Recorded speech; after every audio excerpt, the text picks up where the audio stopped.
Assalamualaikum warahmatullahi wabarakatuh. Selamat sore Mas Farha. Perkenalkan nama saya Mahmud Anas dari program studi pendidikan IPA dan juga rekan saya. Saya Hesti Dea Ananta dari Prodi Pendidikan IPA juga. Di sini kami mau tanya-tanya sedikit seputar kerangka dasar ajaran Islam. Nah, sebelum itu kami mau kenalan dulu sama Mas Farhan. Ya, mungkin kenalin namaku Farhan Nabda Satya Ramadhya. Mungkin teman-teman bisa manggil aku Farhan. Nah, di sini aku dari Prodi S1 Sastra Arab FIB UNS. Di sini saya mau bertanya seputar kerangka dasar ajaran Islam. Nah, sesuai dengan tema yang akan kita bahas hari ini. Nah, pertanyaan pertama, apa yang Mas ketahui tentang kerangka dasar ajaran Islam? Oke, sebelumnya Assalamualaikum warahmatullahi wabarakatuh. Waalaikumsalam warahmatullahi wabarakatuh. Alhamdulillahirrahmanirrahim. Wassalatu wassalamu ala rasulillah wa ala alihi washabihi ajma'in. Amma ba'd. Ya, alhamdulillah pada kesempatan kali ini ya diberikan kenikmatan untuk bisa bertemu dalam keadaan sehat walafiat. Kemudian untuk merujuk pada pertanyaan pertama ya, apa aja sih kerangka dasar Islam kayak gini? Nah, kerangka dasar Islam yang harus kita ketahui sebagai seorang muslim adalah yang pertama adalah ada akidah, kemudian ada akhlak, kemudian ada syariah. Nah, apabila ketiga komponen ini mampu kita perhatikan, mampu kita lakukan secara baik dan benar, maka insya Allah kehidupan kita sehari-hari itu akan berjalan dengan baik dan benar. Maka tiga komponen ini menjadi komponen yang perlu kita perhatiin selama kita hidup di dunia ini, dan tentunya sebagai seorang muslim.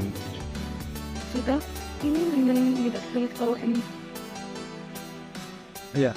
Nah, untuk yang pertanyaan kedua, menurut Mas, kita sebagai seorang muslim, apakah perlu untuk mengetahui tentang kerangka dasar ajaran Islam?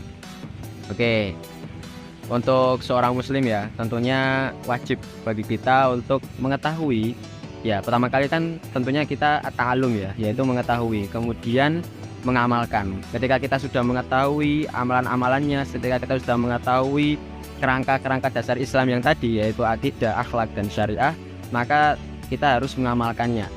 Kan dalam salah satu hadis Rasulullah SAW, baliguani walau ayah, jadi sampaikanlah kepadaku walaupun satu ayat. Nah, itu menjadi salah satu implementasi dari tiga kerangka dasar Islam. Apabila kita telah mengetahui tiga dasar Islam tersebut, maka tentunya kita harus mengamalkannya.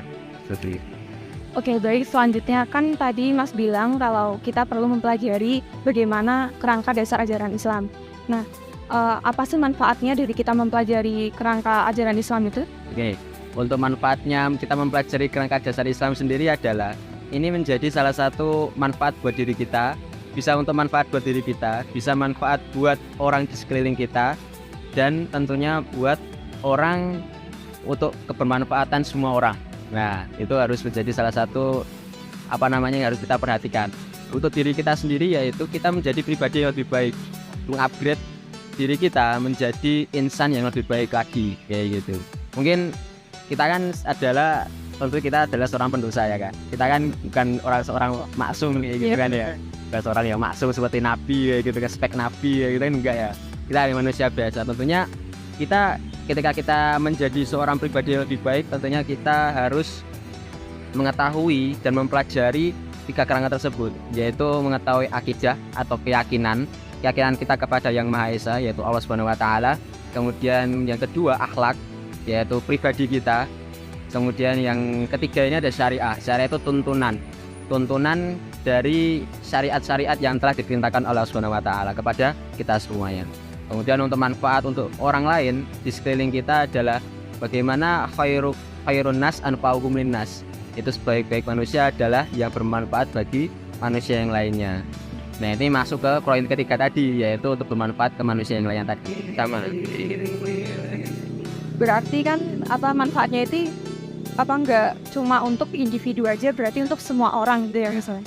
Oke, selanjutnya untuk pertanyaan berikutnya, yaitu kenapa sih antara akidah, syariah dan juga akhlak, ketiganya itu tidak bisa dipandang sebelah mata? Dan bagaimana sih kalau ketiganya itu dipandang sebelah mata? Oke, mungkin diibaratkan ketika ada gelas ya, ada gelas Iya. seperti ini mungkin ya. Gelas kalau semisal tidak ada tutupnya, maka air yang ada di gelas ini pun akan tumpah kalau semisal diginiin ya. Nah, Iya. maka seperti itu bisa diabadikan seperti itu atau dikasih gambaran seperti itu. Jadi mungkin ketika kita memandang sebelah mata 3 kerangka dasar Islam tadi, maka kita belum bisa menjadi seorang muslim yang ideal. Nah, maka kalau kita mungkin hanya menjadikan misalnya ibadah yang hanya kita pelajari, mungkin sholat 5 waktu ataupun sholat Jumat ataupun ibadah-ibadah yang lainnya, puasa, tapi ketika kita tidak melakukan ibadah-ibadah yang lain, maka kita tidak dikategorikan sebagai muslim yang ideal. Maka 3 komponen itu tuh akan menjadi salah satu hal penting bagi kehidupan kita.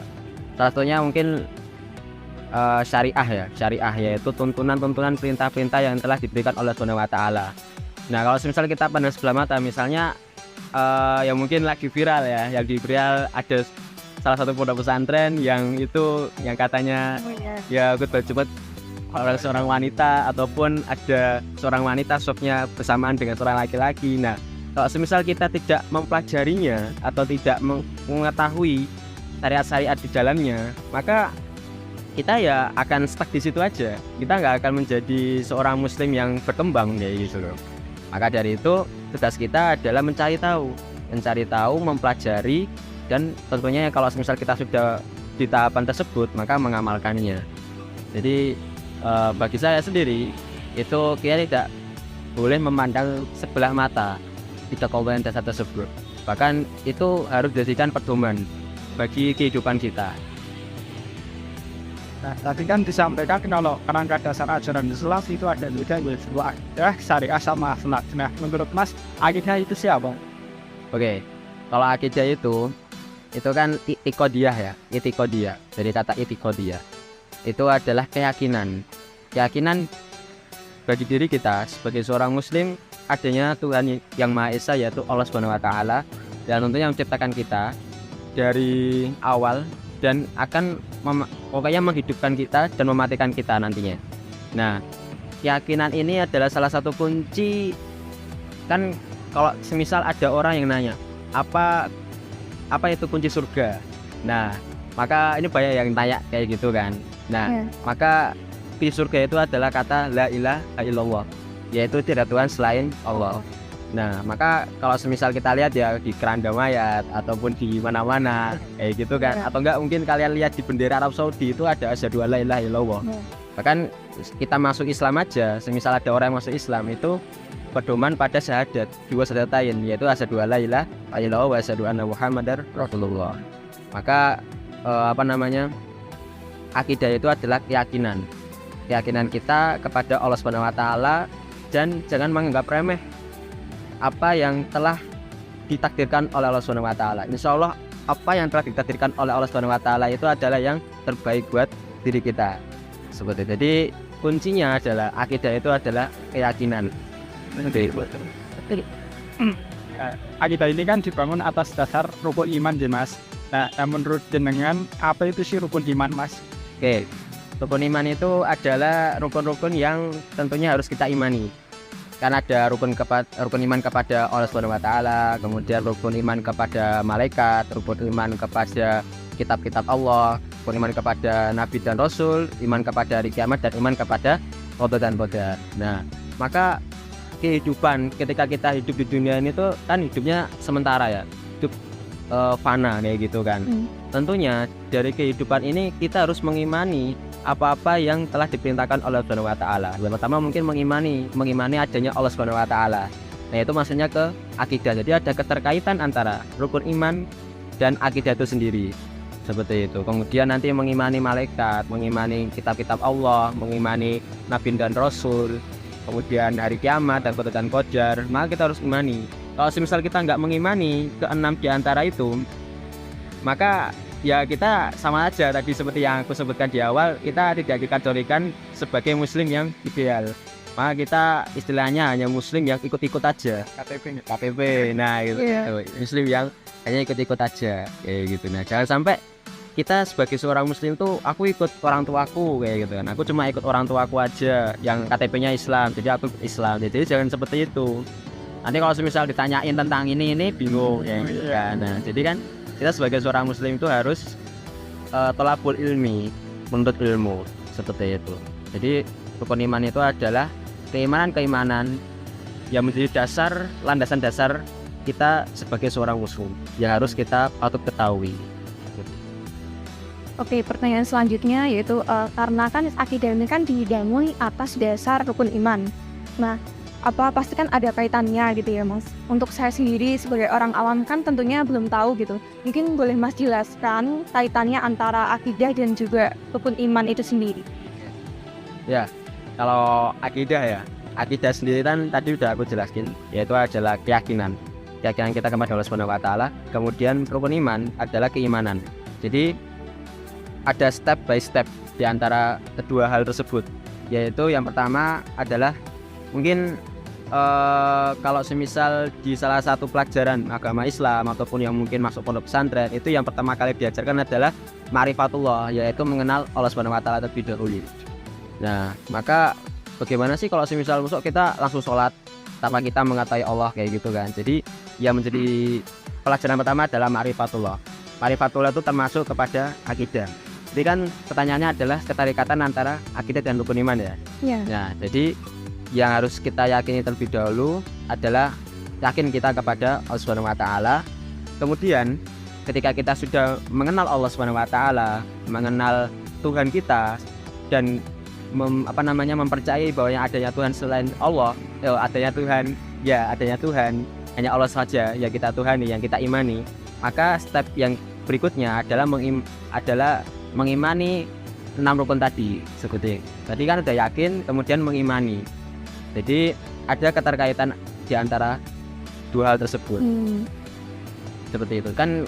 Kalau ada salah satu buku karya Dr. Yusuf Kusmansyah kalau nggak salah ya, dalam kitab Aqidahul Akhlaq ya, Aqidahul Akhlaq itu dalam kutipannya itu menyatakan bahwa landasan teori dalam agama Islam itu ada 2, yaitu adalah akidah dan iman. Nah, itu harus kita imani, harus kita pelajari dan harus kita ketahui seperti itu. Tidak ada kata terlambat bagi kita untuk mempelajari agama Islam. Oke, baik. Kan kebanyakan dari kita, terutama saya sendiri kan Islamnya itu mengikuti orang tua gitu. Nah, kalau apa karena hal itu, kayak misal saya itu sering suka menyepelekan hubungan saya antara dengan seorang hamba dan dengan Tuhannya gitu. Apa karena hal itu yang menjadikan, mungkin karena saya ikut-ikutan orang tua. Nah, itu gimana Mas? Oke, sebenarnya untuk kita kadang sering ya menyepelekan, sering sekali. Saya juga seperti itu, sering menyepelekan hal-hal yang sudah terjadi ataupun yang belum terjadi, yang telah menimpa kita. Nah, jadi kita tidak bisa menyalahkan orang tua kita. Nah, maka yang harus kita introspeksi diri, harus kita muhasabah adalah diri kita sendiri. Bagaimana diri kita sendiri itu bisa menjadi seorang muslim yang ideal tadi, kayak gitu kan, seorang muslim yang ideal tadi. Jadi yang harus dirubah adalah pola pikir kita, mindset kita. Bagaimana pola pikir kita itu tidak hanya stuck di situ aja, tapi pola pikir kita itu harus menyeluruh atau harus menyabang-nyabang dimanapun kita berada. Maka dalam suatu hadis ataupun di ayat Al-Quran yang sering bahkan dibacakan oleh seorang mubalik, seorang da'i, yaitu ya ayyuhalladzina amanu taqullaha haqqa tuqatih wa la tamutunna illa wa antum muslimun. Jadi bertakwalah kepada Allah Subhanahu wa taala dimanapun kalian berada, sampai bahkan sampai kalian mati pun harus membawa ketakwaan itu. Ya, seperti itu. Jadi kok kita bisa sih menyepelekan sesuatu hal. Ya, itu pokoknya itu kembali ke diri kita sendiri. Nah, bagaimana sih kalau semisal kita tetap bisa, bagaimana cara untuk menghindari rasa sepele itu? Nah, itu dalam suatu perkataan Imam Syafi'i, yaitu bahwasanya itu menjadi salah satu tolak ukur atau sudut pandang bahwasanya kita sebagai seorang muslim itu harus adalah seorang muslim yang maju, yang maju dalam akidahnya, maju dalam syariahnya, maju dalam akhlaknya. Makanya yang pertama kali yang kita pelajari itu adalah akhlak, kayak gitu kan, adabnya. Jadi kita perhatikan adab terlebih dahulu, kemudian akidahnya, kemudian syariahnya, seperti itu. Pertanyaan selanjutnya, apakah akidah itu bisa mempengaruhi akhlak seseorang, Mas? Menurut pandangan Mas gimana? Oke, ya mungkin teman-teman pasti kalau semisal di sekolah dasar ataupun tahu adiknya ataupun tahu tangganya, mungkin tahu ya buku akidah akhlak kayak gitu kan ya. Ya, akidah akhlak kayak gitu kan. Nah, buku akidah akhlak itu tuh dua kata yang berkesinambungan atau mempunyai arti yang sama atau mempunyai makna yang sama. Jadi akidah itu dapat dibina, dapat kita yakini apabila kita mempunyai akhlak, seperti itu. Jadi apabila akidah kita baik, maka akhlak kita juga akan baik. Dan apabila akidah itu buruk, maka akhlak kita juga akan buruk, kayak gitu loh. Misalnya gini, semisal ada hujan seperti ini. Nah, kita seakan-akan wah kok hujan terus kayak gitu, nggak selesai, kayak gitu, nggak turun-turun, maksudnya nggak selesai gitu ya, nggak kering-kering ataupun nggak panas-panas kayak gitu kan. Nah, maka kalau dalam Imam Suyuti itu menyatakan bahwasanya kalau semisal kita seperti itu, berkata seperti itu ketika ada hujan namun kita sambat gitu kan, nggak kering-kering ataupun yang lainnya, maka itu termasuk, ya ini mohon maaf ya, termasuk pada kategori murtad qauliyah kayak gitu kan, murtad qauliyah. Jadi ya ini mengarah kepada akidah kita, keyakinan kita. Kan hujan itu kan berkah ya. Iya. Wa anzalna minas samaa'i rizqa. Nah, kalau misal kita ketahui wa anzalna minas samaa'i rizqa itu maksudnya tuh Allah tuh dalam Al-Quran tuh menurunkan rezeki, tapi nggak langsung rezeki, tapi rezekinya tuh berupa hujan. Nah, hujan itu adalah pembawa rezeki. Jadi jangan sampai kita kayak menyalahkan adanya hujan, jangan menyalahkan adanya hujan. Maka keterikatan antara akidah, keyakinan ini maka akan menuju kepada akhlak kita. Kalau misal kita udah yakin nih, oh ya udah hujan, ini berkah nih, nah ya gitu, itu akan mempengaruhi akhlak kita di kehidupan sehari-hari. Seperti itu, kita bertemu dengan teman, saling tersenyum, kita bertemu dengan sanak saudara, dengan tersenyum, kita mempererat tali silaturahmi. Pokoknya akhlak kita akan baik apabila keyakinan kita kepada Allah Subhanahu wa taala itu kuat. Seperti itu. Jadi ada keterikatannya di antara kedua hal itu. Lagi pertanyaan berikutnya ya, Mas. Menurut Mas, akidah seseorang kan itu jelas ada yang bisa merusaknya. Nah, menurut Mas, apa saja sih yang bisa merusak akidah seseorang itu? Ya, apa saja sih yang bisa merusak akidah seseorang tadi ya? Iya. Nah, yang merusak akidah seseorang itu moral kita.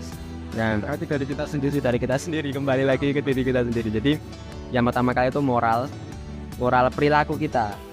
Kita diubah dari perilaku kita. Kan dalam Buah Asyam itu kan ada jalur, Allah tuh memberikan dua pilihan, yaitu jalur kebaikan dan jalur kebatilan atau jalur kesesatan. Jadi silakan manusia milih yang mana, mau jalur kebaikan atau jalur yang buruk, itu kan. Ketika Allah sudah memilih yang itu, maka manusia tinggal memilih mana yang baik atau yang buruk. Nah, kita kan udah dewasa, udah mahasiswa, maka kita mampulah insya Allah memilah antara yang baik ataupun yang buruk. Mafarku bainahuma antara al-khair al-su, kayak gitu kan. Maka tadi menjadi salah satu kunci akidah kita menjadi lebih baik atau tidaknya. Jadi seperti itu.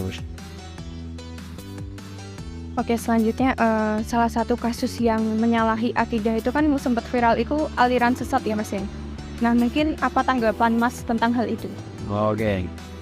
Nah, kalau aliran sesat itu kan itu udah ada sejak zaman Rasulullah ya, bahkan zaman-zaman Nabi sebelum Nabi Muhammad SAW itu pun udah ada aliran sesat, yaitu mungkin penyembah berhala Ya. dan lain-lain kayak gitu kan. Bahkan penyembah sapi juga ada dan lain-lain. Nah, maka tanggapan saya terhadap aliran sesat itu adalah itu merujuk kepada kesyirikan kan itu namanya. Asyirku billah, yaitu kan kesyirikan kepada Allah Subhanahu wa taala, meyakini adanya Tuhan selain Allah Subhanahu wa taala. Maka kalau ya tadi kembali ke kata kunci tadi, yaitu kunci surga itu apa? La ilaha illallah. Maka sebagai seorang muslim, kita kalau semisal bagaimana sih pendapatnya dan memiliki tanggapan atau menanggapi apabila ada ayat satu itu adalah yang pertama kita bermuhasabah diri, kayak gitu kan. Bermuhasabah diri, jangan sampai kita seorang muslim itu ikut-ikutan terjun. Nah, terjun itu aliran sesat, guys. Nah, kadang kan aliran sesat ini kan banyak jenisnya, banyak doktrinnya kayak gitu kan. Entah itu doktrin melalui pikiran, entah itu doktrin melalui sekarang media sosial, perkataan di media sosial, di Twitter juga banyak. Itu pokoknya banyaklah hal-hal yang bisa merujuk kepada kemaksiatan atau merujuk kepada kesyirikan itu banyak. Nah, maka yang menjadi salah satu hal yang harus kita lakukan adalah muhasabah diri. Jangan sampai kita itu ikut-ikutan bahkan mengikuti ajaran mereka. Kemudian yang kedua adalah kita memperbanyak pelajaran Islami. Mungkin kalau semisal seorang mahasiswa yang mungkin di salah satu prodi ya mungkin pelajaran agamanya sedikit, kalau terkait bisa saraf kan banyak ya pelajaran agama kayak gitu kan. Jadi sering dikasih nasihat-nasihat seperti itu. Nah, kalau semisal kita kadang tidak menjumpai hal-hal yang ada bermanfaatan di situ, maka kita mencarinya ataupun kita yang menciptakannya. Maka kan ada kata-kata kan, kalau semisal kamu tidak mencari orang, kalau kamu susah mencari orang yang baik di dunia ini, maka kamulah yang menjadi orang baik itu. Jadi ada yang pertama tadi muhasabah, tanggapan saya tadi yaitu kita harus muhasabah diri. Jangan sampai kita ikut tren aliran sesat tersebut, bahkan jangan sampai kita mengikuti aliran sesat tersebut. Kemudian yang kedua kita perbanyak belajar ilmu agama. Kemudian yang ketiga yaitu kita dekati orang-orang yang soleh, dekati orang-orang yang baik kayak gitu kan. Kan di Tombok Ati kan ada ya dalam liriknya itu pokoknya dekati dengan orang-orang yang soleh kayak gitu. Nah, itu maka kita harus kita ketahui kayak gitu kan. Kita ketahui lirik dari Tombok Ati itu merujuk kepada maknanya luar biasa untuk kehidupan kita sehari-hari. Jadi seperti itu. Mungkin selanjutnya tadi kan kita sudah berbicara panjang lebar dan alhamdulillah sangat bermanfaat tentang akidah ya Mas ya. Mungkin kita bisa beralih ke syariah. Nah, menurut Mas ini syariah itu manfaatnya gimana sih untuk kehidupan kita sehari-hari gitu? Oke. Kalau syariah ya? Iya. Syariah itu kan masuk kepada fikih ya. Oke, bisa masuk kepada fikih. Jadi tuntunan-tuntunan ataupun ajaran-ajaran yang telah diperintahkan oleh Allah Subhanahu wa taala melalui perantara para nabi dan rasulnya yang akan diajarkan kepada kita semuanya. Nah, maka manfaatnya adalah itu manfaat bagi diri kita sendiri. Ketika kita seorang pribadi, misalnya kita kan di sini hidup di dunia ini pun untuk beribadah kepada Allah Subhanahu wa taala. Nah, konteks dari beribadah kepada Allah Subhanahu wa taala ini tentunya mempunyai tuntunan-tuntunannya kayak gitu. Dan banyak banget tuntunan-tuntunan yang bisa kita lakukan kayak gitu kan. Misalnya puasa.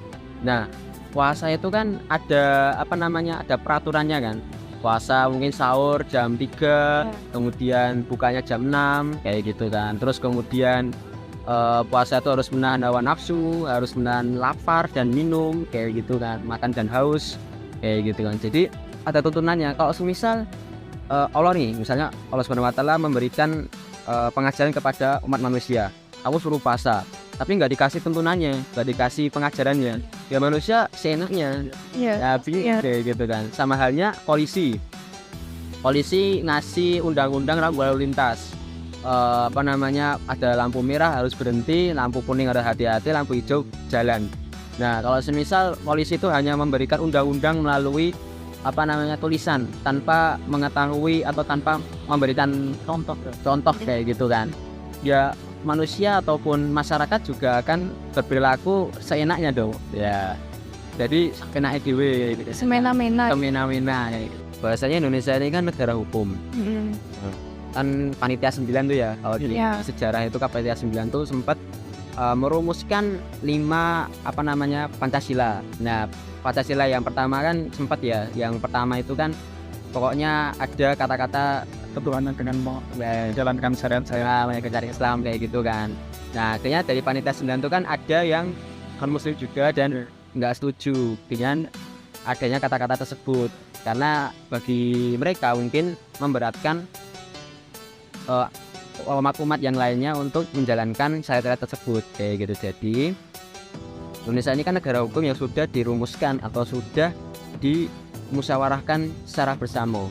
Nah, kalau beda lagi kalau misal di Arab ya, di Timur Tengah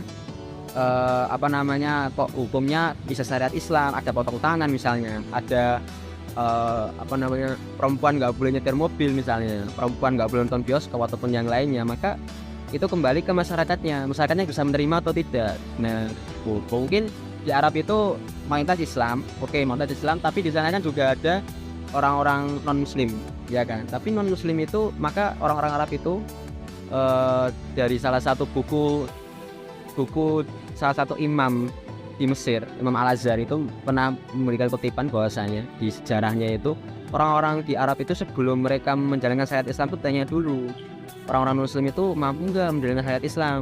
Nah, akhirnya mereka mampu untuk menjalankan syariat Islam. Ya akhirnya ditentukannya syariat Islam di negara Arab. Nah, kalau semisal dari awal di Indonesia ini dari Panitia 9 itu sudah setuju bahwasanya udah nggak usah syariat Islam tapi ketuhanan yang Maha Esa, pokoknya kita mengimani adanya Tuhan, ya udah maka kita ikuti aja gitu kan. Toh Pancasila itu kalau semisal di dalam Al-Quran itu ya juga merujuknya kepada akidah kita juga, keyakinan kita kepada Tuhan yang Maha Esa, kepada Allah Subhanahu wa Ta'ala. Jadi biasanya negara hukum kalau semisal dibuat syariat Islam ya itu kemungkinan kecil lah yang nggak bisa kayak gitu kan, nggak bisa. Kecuali kalau di Aceh kan provinsi istimewa ya.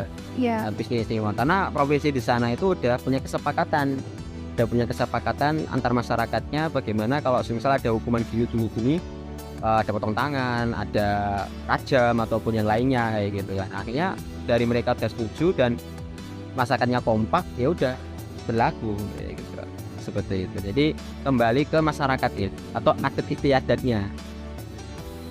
Pertanyaan terakhir saya ya Mas, mau minta saran ke Masnya. Nah, gimana sih supaya kita sebagai mahasiswa itu bisa mempertahankan akidah syariah dan akhlak yang baik di zaman sekarang ini yang penuh dengan godaan mungkin. Oh iya Ustaz. Oke.